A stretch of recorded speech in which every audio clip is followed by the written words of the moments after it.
بسم الله الرحمن الرحیم. ګرانو کتونکو، عربستان مومند د کیمرامین اسد الله هجران سره ستاسو په خدمت کې حاضر. سلامونه مې قبول کړئ. کوم علاقه کې چې زه ولاړ یم دې ته مجموعي ته ورسره خواوئ، او بیا زه چې کوم ځای کې ولاړ یم دغه لوکیشن چې کوم دی اخوا دی خوا اسد الله هجران ته خواست چې دغه پکې راولي دا ټوله سړه خوا ده، او بیا چې په کومه موقع باندې زه ولاړ یم نو دې ته چارباغ انځری وایي. خوشحاله په دې و چې موږ یوس خان صاحب ځای ته راغلي یو، او بل فخر پرې موږ محسوسوو چې یاره ډېر صحافیان دي او په ایجنسۍ کې چا دې ټکي ته خیر نه شو. الله تعالی دا موقع موږ له راکړه او دا خدمت د موږ نه انشاءالله العزیز چې اخلي. موږ ته ټیم شته دی د مرګ او د ژوند صفت نه لګي، خو انشاءالله زموږ د الله نه پوره امید دی چې دا موقع به الله موږ له راکړله او موږ له به راکوي، او موږ به په دې پروګرام کې څو خبرې اترې د هغوی په شخصیت باندې په شاعرۍ باندې د هغوی د زوی سره د هغوی د ملګرو سره خبرې اترې کوو. نو دلته راغلي یو پروګرام له یوس خان صاحب باندې پروګرام کوو د بلې ډیوې دپاره. موږ سره اوسېږئ چې باقي پروګرام تاسو موږ سره په یوټیوب باندې وګورئ.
وی پارچا قدردانا د پانی دنیا نلاړي ګرانا ګرانا وی وسخانا د پانی دنیا نلاړي ګرانا ګرانا ستا د شعر پښتونخوا کې انګامه وه ګرانا ګرانا ستا بدلې مې د ستړي زړه دمه وه ګرانا ګرانا سړي طب دی هر کار دی کارنامه وه ګرانه ګرانه ستا په غاړه به او ساده غوندې جامه وه ای د شعر پهلوانه د پاني دنیا نه لاړې ګرانه ګرانه یوس خانه د پاني دنیا نه لاړې ګرانه ګرانه ستا غزلې دي چاربیتې که سندرې ګرانه ګرانه قیمتي وي ټولې ستا د خولې خبرې ګرانه ګرانه تا پیللې دي د شعر ملغلري ګرانه ګرانه ستا لیدو له به وراتله خلک نه لري څو خفه نه و د تا نه د پاني دنیا نه لاړې ګرانه ګرانه یوس خانه او د پاني دنیا نه لاړې ګرانه ګرانه ستا اخلاق خواږه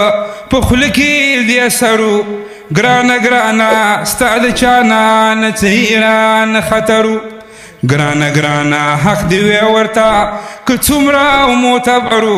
ګرانه ګرانه ستا په عدل انصاف پر سړی خبرو و بیریا ښایسته انسانه د پاني دنیا نه لاړې بیریا ښایسته انسانه د پاني دنیا نه لاړې ګرانه ګرانه یوس خانه او د پاني دنیا نه لاړې ګرانه ګرانه ته بیرویا بیریا سوچه انسان وي ګرانه ګرانه میلمستیا کې په میلمه باندې قربان وي ګرانه ګرانه ثمره د یو غوریزه خاندان وي ګرانه ګرانه تابعدار د اولیاو ورزمان وي جدای دې کړم ستومانه د پاني دنیا نه لاړې جدای دې کړم ستومانه د پاني دنیا نه لاړې ګرانه ګرانه یوس خانه د پاني دنیا نه لاړې ګرانه ګرانه جدای دې کړم زه خامد بې کوره ګرانه ګرانه سر مې خې په زنګون یم بې سوره ګرانه ګرانه ام شوګیر سپینه بشره مې شوله توره ګرانه ګرانه خوب کولی نشم ستا د یاد شوره شوه د زړه دنیا مې ورانه د پاني دنیا نه لاړې ګرانه ګرانه عوض خانه د فاني دنیا نه لاړې.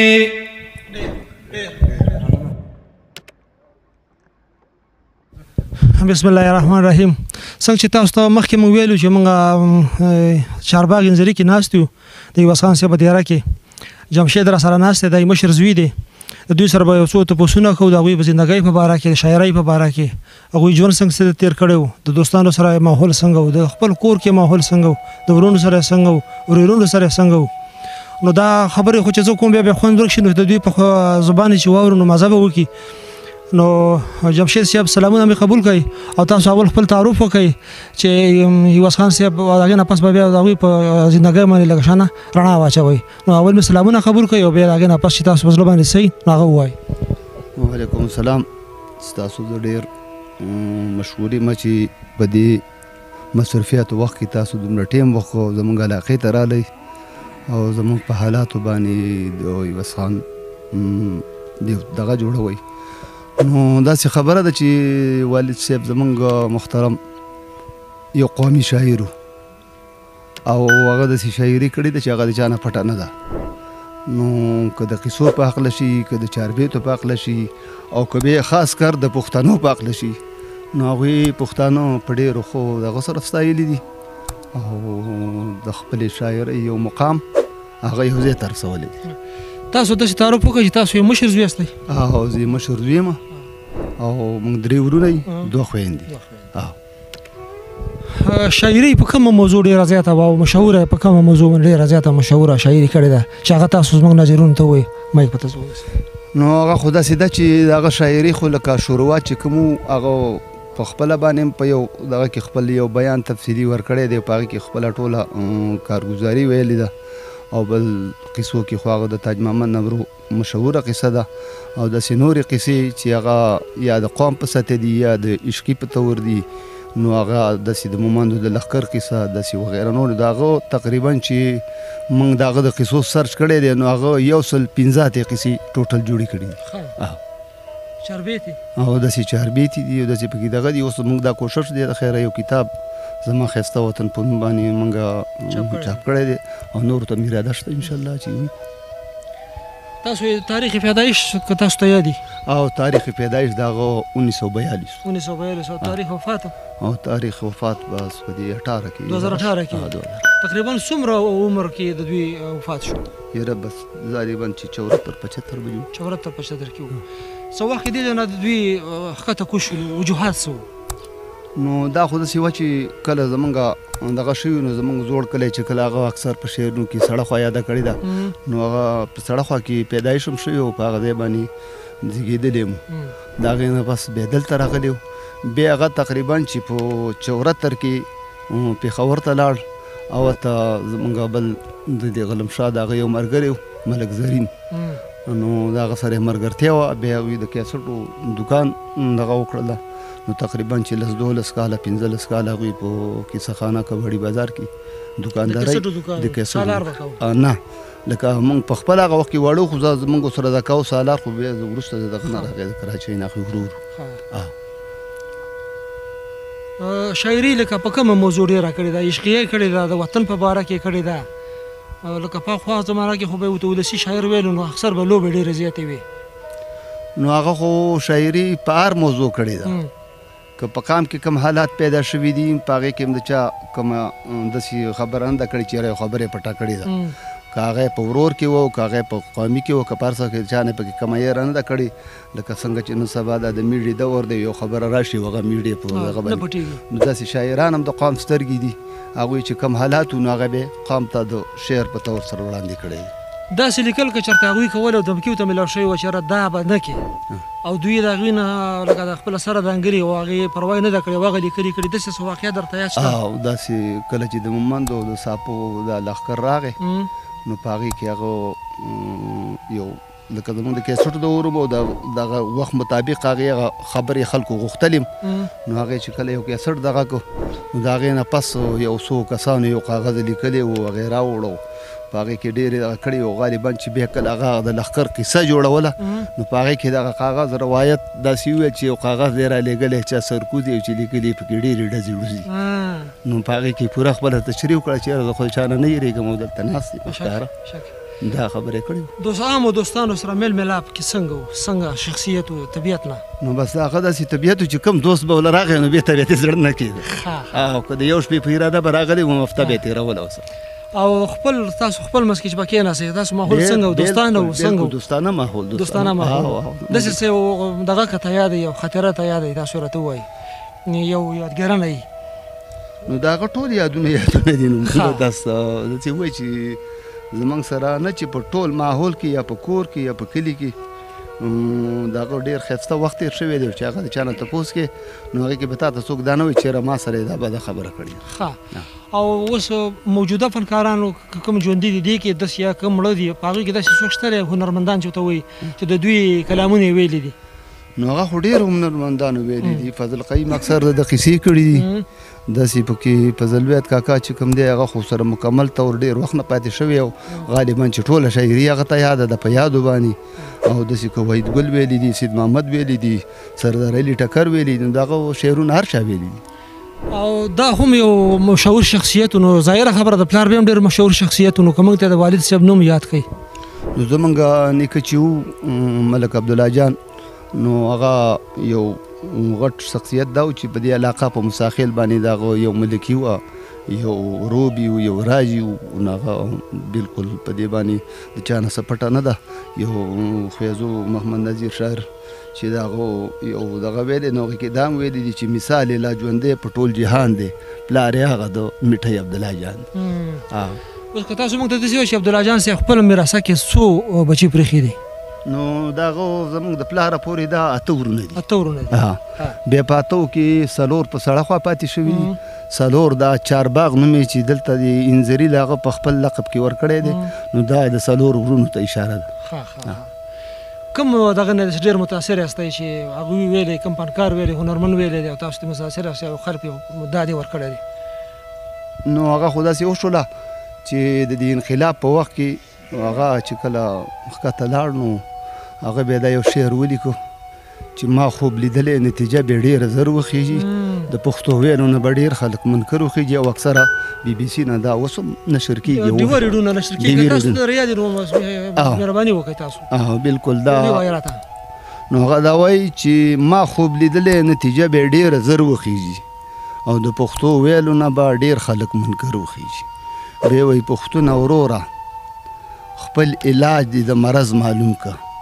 یا به په تا کې وي زړی یا به شوګر وخیږي او بیا وایي چې زه د خپل اوټ په سر د ښه مشر کوشش کوم زه د خپل اوټ په سر د ښه مشر کوشش کوم څوک چې کامیاب کړم هغه یې سلو پر وخیږي نو بیا دا وایي چې په هر میدان به جنګېدم د خپلو ښکرو په زور په هر میدان به جنګېدم د خپلو ښکرو په زور اوس چې د ښکرو باس کوم زما به ښکر وخیږي نو بیا هغه دا هم ویلي دي په دغه کې چې مایوس خان به درته ویلي وې د زړه حالونه مایوس خان به درته ویلي وې د زړه حالونه په دې خبرو به بیا ستا پرې پیشر وخیږي ډېر داسې قام دپاره که یو څو خبرې کول غواړي نو بیا که ستاسو د یوس خان صاحب کوم ملګري دي هغې کې کوم یو کس راځي موږ څوک خبرې کوي نو هغوی ته بارکلی ووایو که داسې قام زموږ د کوشش په باره کې څه ویل غواړي نو موږ به دا ووایو چې ستاسو ډېر کوشش او ډېر محنت کړی دی چې دې ځګین ته راغلی یو قام خو موږ به دا ووایو چې په قام کې د شاعر حیثیت د دې قام سره نشته دی ګینې په پنجاب کې یا په بل ځای کې چې کوم شاعران دي الان کې شعر یې دومره نه وي خو هغه قام داسې کړي چې هغه شعر له یو مقصد ته ورسوي نو هغې پسې وروسته قام ولاړي نو زمونږ شاعران چې کوم دي زمونږ سنگر جمال کاکا چې کوم وو الله دې مغفرت نصیب کړي یا شاعر طالب جان صاحب وو الله دې وبخي نو یا محمد نظیر د خیزو دا پاخه شاعرانو خو پوره شاعرانو خو لیکن وروسته نه په قام پسې دوی داسې دغه وکړله او نو داسې د حکومتي چارواکو دا خبره وکړه چې یاره دا د دوی یو مقصد یو ځای ته ورسو نو موږ په دې باندې دا خبره کوو چې بهی حکومتي چارواکي دې دا وکړي چې یاره د هغوی په نوم یا د هغوی په یو دغه باندې یو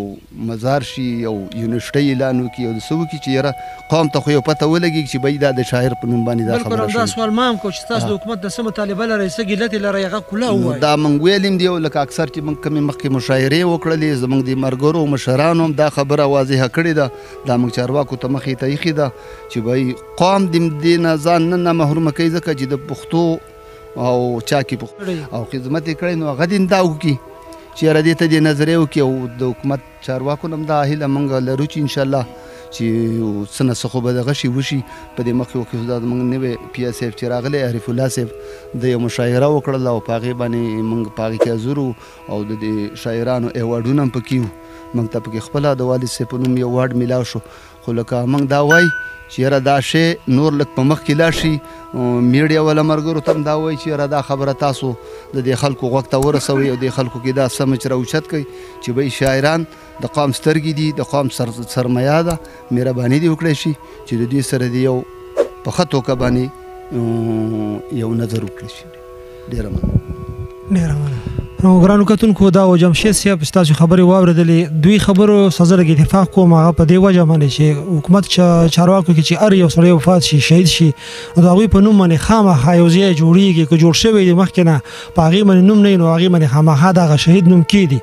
خو زموږ په پښتنو کې دا یو کمزورتي ده بیا د حکومت له طرف نه زموږ دا ګیله ده که زموږ یو خو داسې شاعر قوم پرسته شاعر خلک وایي شاعر د قوم ترجماني کوي د قوم سترګې دي نو که دې کې کوم یو وفات شي شهید شي نو د هغوی په نوم باندې نه څه یو کالج باندې نوم ایښودل شي نه په سکول باندې ایښودل شي او نه داسې یو بل یادګاري ځای باندې د هغوی نوم ایښودل شي نو کم از کم زموږ هم دا مطالبه ده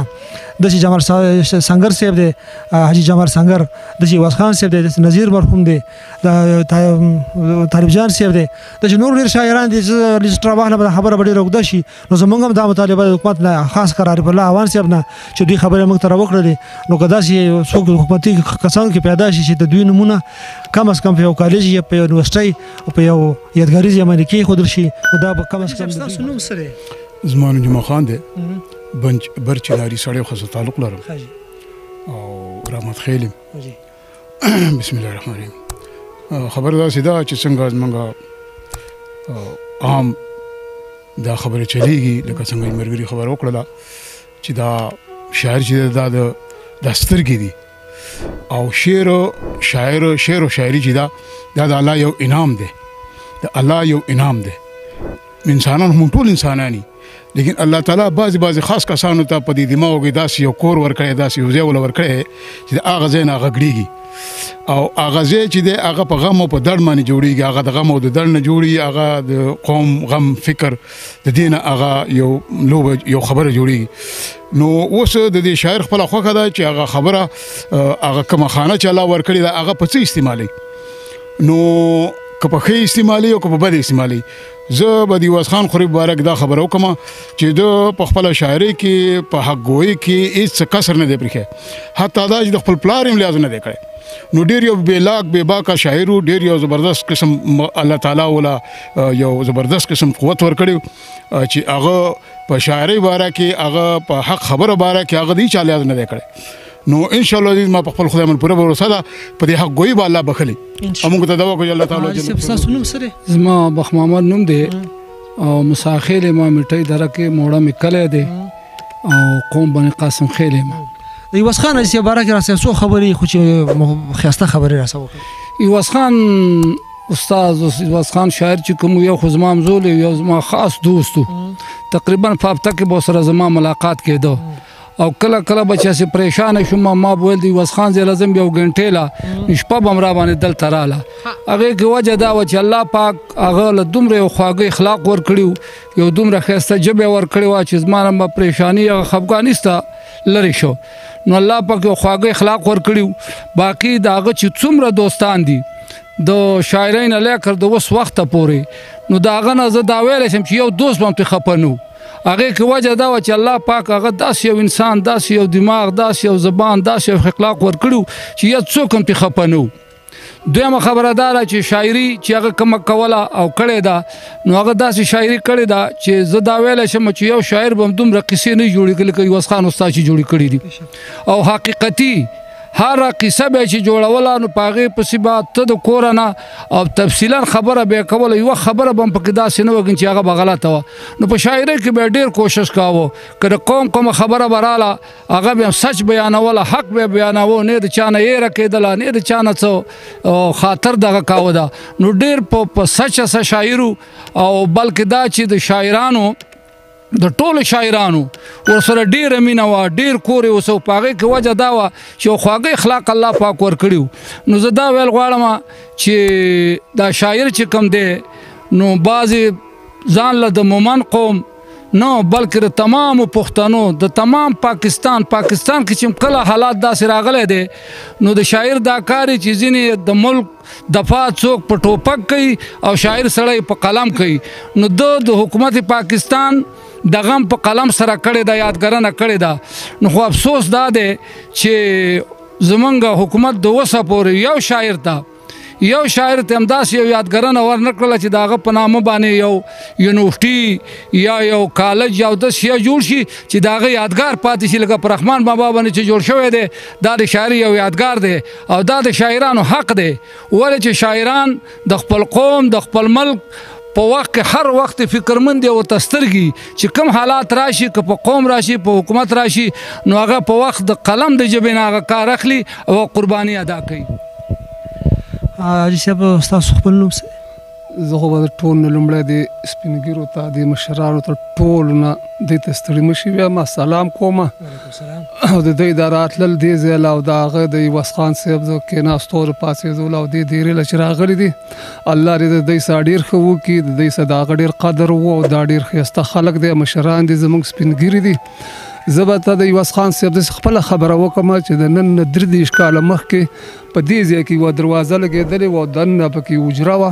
او دا یې ورغړنده وه ښکته پلوسې پکې ولاړې وې د نن نه 23 کاله مخکې په دې ځای یو بوټی ولاړو او د ژرندې دا غټ غټ پلونه پراته وو موږ رالو په دې جومات دا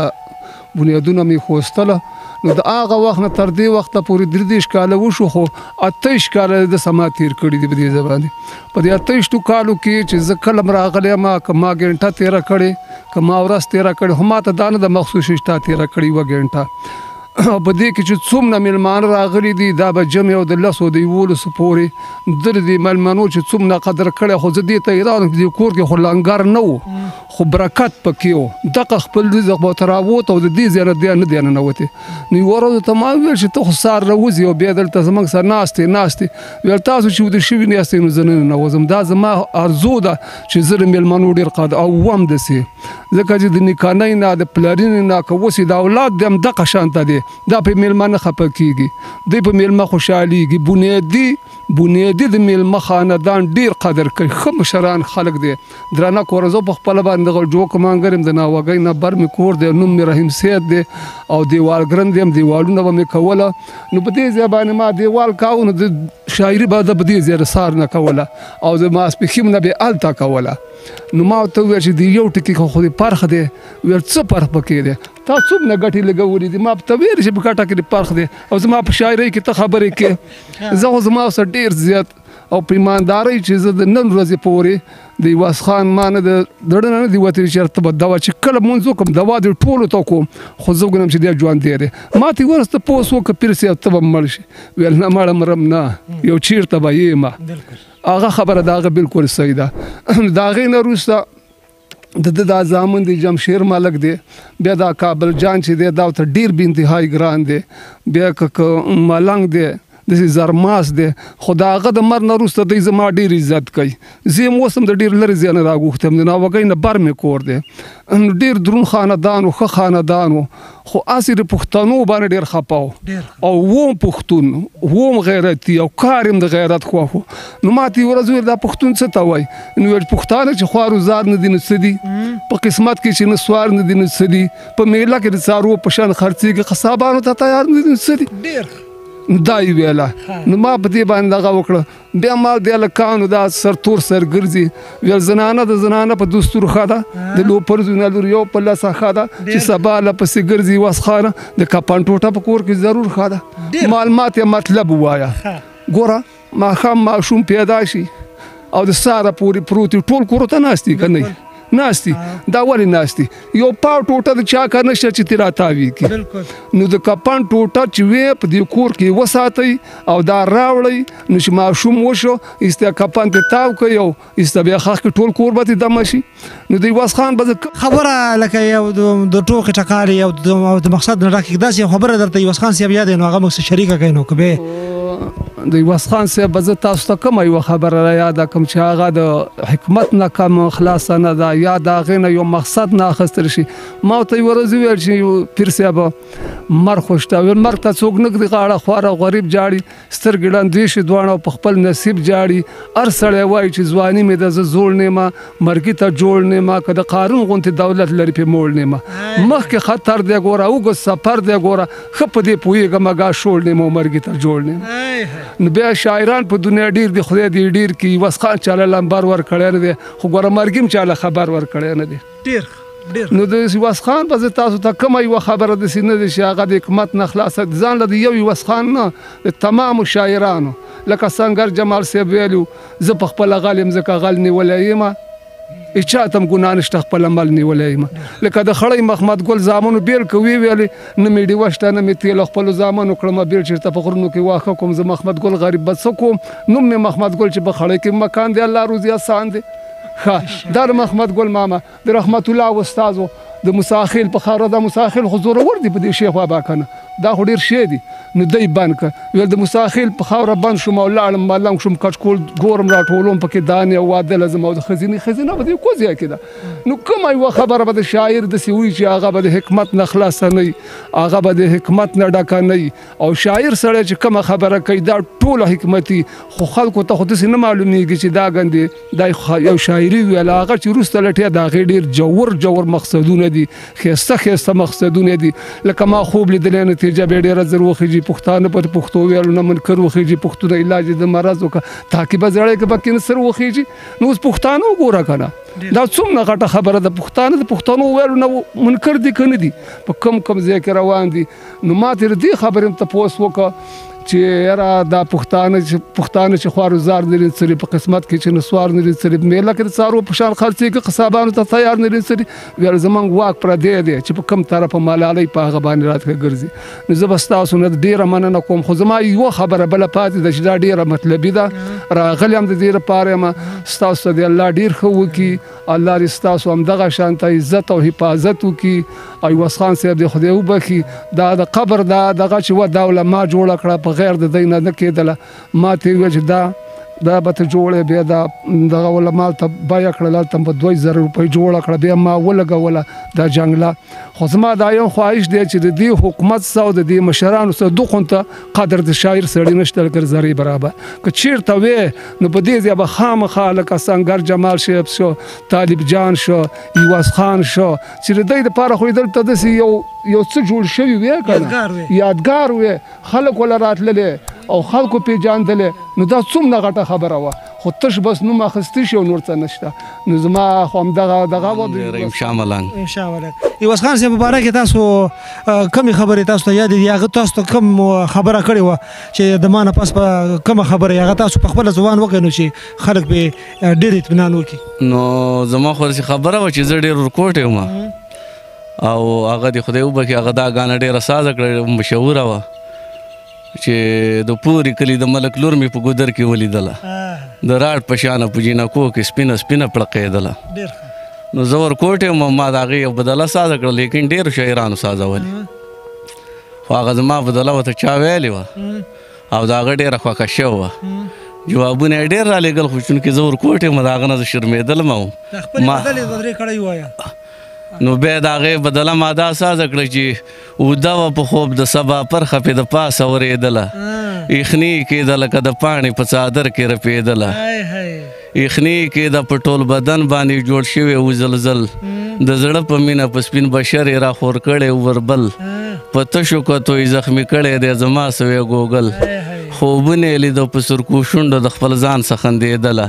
اوده وه په خوب د سبا پرخه پې د پاسه اورېدله دا چې تاسو وویل او دوی واورېدل بیا تاسو لرالی نو بیا زه هغلته زمونږ کلي کې یو حاجي راغلی و هغې کې ته زه چې ور وښودلم خو هغه زما څه داسې خوی او داسې روایه اختیار کړه چې زه یې په ځان ډېر زړور او ډېر دغه کړم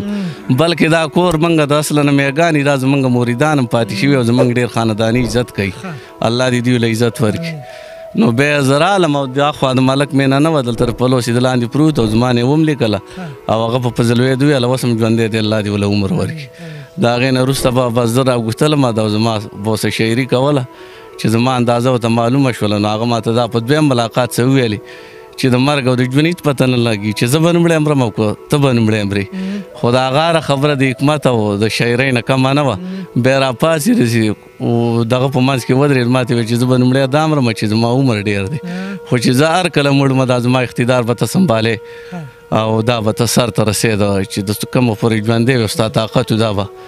نه پرېږدي دا خبره ستاسو څومره عمل کړی په دې خبره چې زه ته ووایم د هغه په ژوند باندې زما د شاعرۍ نه یو وخت کې توجه ګرځېدلې وه دا جومات یې سازاو دا مخامخ چې دی او زه رالم ما چې زه نوره شاعري نه کوم یقین چې درته وکړم په مړو دروغو نه دي ویل پکار خو هغه ډېر خفه شو ما ته ویل که په سړه خوا کې خبر شي چې عوض خان شاعري پرېښوده نو ته مه خفه کېږه که زه خبر شم چې چیناري کې رقیب شاه شاعري پرېښوده زه به ډېر خفه یم ما ویل هغه څنګه ویل یو داسې خبره ده چې زما عمر ډېر دی او ډېره شاعري ما وکړه که اوس یې ونه کړم هم څه دغه نشته او یو تعلق شاعر او زه دا په یقین سوی یم فخر څه چې یو هنرمن هم بل په ځان د پاسه نه ګڼي خو زما خپل یقین او خپل دغه دا دی چې ته زما نه ښه شاعر یې او کمزوری نه او دا زما اقتدار به ته راټینګې او زما انشاءالله تعالی چې څو پورې اوس او په دماغو کې مې طاقت او په وجود کې مې طاقت زه به د هغه نوم ژوندی ساتم انشاءالله تعالی انشاءالله ډېره مننه په عوض خان باندې عوض خان صاحب باندې تاسو څه لیکل هغه باندې ما ډېر لیکل کړي نو د هغه د مرګ نه وروسته ما دا په هغه باندې دا ولیکل چې سپینې اوښې مې په مخ باندې بار بار ځي حقیقت دی چې مرګ نشته د خفقانه تورو خاورو له مې ستا په شان تیار ځي خدای دې درکړي جنتونه عوض خانه چې الله دله درکړی کوم ژوندونو هغه ژوند کې دې وه ډېره خوشحالي ستا په خوا کې به د هر سړي سکونو ورکوله به دې ته به تسلي پته شعر انداز دې د پښتونو معلومیږي هر انداز دې د پښتونو شاعرانو له موسم د سپرلي معلومیږي چې خزان ناغې بهار ځي او ژوند به څنګه تېروو ډېره ده ګرانه تورو خاورو له مې ستا په شان تیار ځي او خدای دې درکړي جنتونه عوض خانه ډېر ښه جمشید صاحب او ستاسو والد صاحب عوض خان مرحوم صاحب هغوی چېرته میداني پروګرامونو کیسه اخیستې وه نو هغه اکثر به داسې کېدله چې زموږ د پښتنو خو به په میدان کې یو دغه جوړوله چې هغې ته به نشانه ویله او هغه به د هغه شاګردانو نشه ویلی نو داسې ډېرو مرحلو کې هغه بیا هغه نشانې لکه دستي شاعري به وه که نه نو هغه بیا کوله نو هغې کې به هغه حصه به کېښوده وغیره ټول شی نو بیا هغه دې کې لکه طالب جان استاد کوله داسې نو هغې ته به نشانه ویله نو هغې به هغوی ویلې او ډېر په دغه سره به ویلې کتابونه یې څو چاپ شوي دي کتابونه خو د هغو لکه په خپل وخت کې یو دا د دوه ګلونه تاج محمد نمرو قصه چې کومه ده په دوه ګلونو باندې یادېږي دا کتاب یې چاپ کړی دی او یو د زموږ د انځري ملا صاحب د مصرت یادونه یو کتاب دی هغه یې چاپ کړی دی انځري ملا صاحب قصه ده پکې او د هغې نه د هغه د مرګ نه پس لکه اوس موږ دا دغه وکړو خو د هغه شاعري چې کومه ده دا غالبا چې د مرګ نه پس چې موږ ټوله راټوله کړو همدا په 15 کتابونو کې به کوشش سره راشي د قصو نه علاوه چې کوم مطلب چاربیتې دي یا غزلې دي یا لوبې دي یا داسې برو بیانې دي نو دې دپاره موږ سره حیران مومن ډېره مرسته هم کړې ده په دغه تیر شوي کتاب کې او نور هم غالبا شاعري د هغه سره څه پرته ده او د شپږ لمبرو یو کتاب لکه هغه دغه دی چې هغې کې د هغه دا ویلي چې زموږ په دین کې څه صفات دي او دغه قابل د معلومات دي او دغه خبرې زده کول غواړي پسې د کوره نه وتل غواړي هغه په شاعرۍ کې دي شپږ لمبرې مکمل او یو دا زما ښایسته وطن دا دا ښایسته وطن دا لکه موږ پسمرګي دا دغه چاپ کړی دی اراده داسې شته چې دا کوم کتابونه تاسو وایي چې شپږ یا 15 یا 7 کتابه دې جوړېږي چې دا تاسو چاپ کړئ مرحله وار نو د دې زموږ داسې اراده ده چې د مخکې موږ دا کتاب کم چاپ کړو خو نن سبا د نیټ دور دی چونکې دومره خواهشات د کتاب څوک نه لري خو بهرحال دا کتابونه موږ چاپ کوو کیدای شي دا موږ بیا نیټ له ورکړو یا په کار یې لکه دا شاعري په دې وجې سره به ورکه نه شي د محفوظې دغه به دا موږ چاپ کوو انشاءالله دې ته زموږ اراده ده. ګرانو کتونکو دا اوس موږ پروګرام موږ ولاړ یو په انځري چارباغ کې د عوض خان مرحوم حجره ده پروګرام مو وکتو پروګرام ستاسو باندې څنګه ولګېد امید لرم چې تاسو به په 100 کې 100 نمبر یې موږ له راکوئ په دې پروګرام باندې زموږ د یوټیوب چینل دی بل ډېوه دا سبسکرایب کړئ بل آیکن آل کلیک کړئ چې تاسو ته زموږ ویډیوګانې د ټول نه مخکې راځي نو دا اوس موږ پروګرام خوښ شو کمنټس خامخا وکړئ اوس غواړم زه تاسو نه عزت ډاکټر ربستان مومن د کیمرامین اسدالله اجران سره د الله په امان